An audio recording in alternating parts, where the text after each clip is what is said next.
Kim was a 12-year-old who spent much of her childhood in poverty and was promised by their neighbor a chance to go to school in Manila and earn money. She thought nothing was wrong and that everything was all right, but that was about to change. What Kim thought was a way out of poverty was really a path straight into exploitation. A few months after Kim arrived at their neighbor's house, AJ, he took a photo of her, a nude photo which signified the beginning of her exploitation. What started out as a nude photo turned into posing naked in front of a webcam, as well as sexual abuse by the neighbor himself.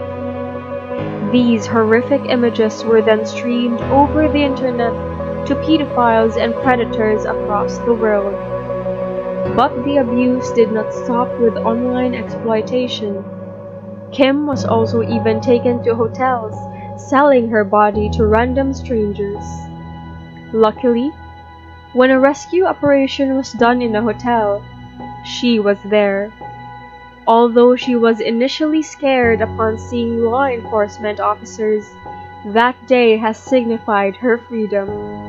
Upon being taken into a protective shelter with other survivors of cybersex, she realized she didn't have to go back to a life of exploitation and abuse. Kim's story is just one of the many stories that a number of women and children are experiencing in the Philippines. Human trafficking remains an issue in the Philippines.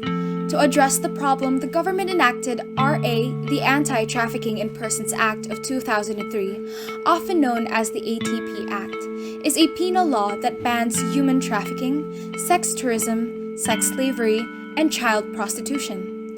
With consistent efforts, the Philippines was elevated to Tier 1 in the Report on Human Trafficking in 2016. Is this, however, sufficient? After narcotics, human trafficking is the world's second largest legal activity.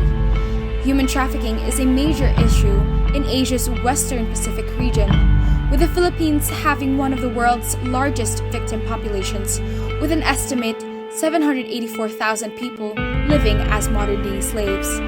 Despite the progress, the problem persists, and the ongoing pandemic has made it easier for predators to prey on their victims. Kim's experience is one of the examples of this. Thousands of children are currently being exploited. It's past time to put an end to it. Let us join forces to combat a common threat and make the world a better place for children.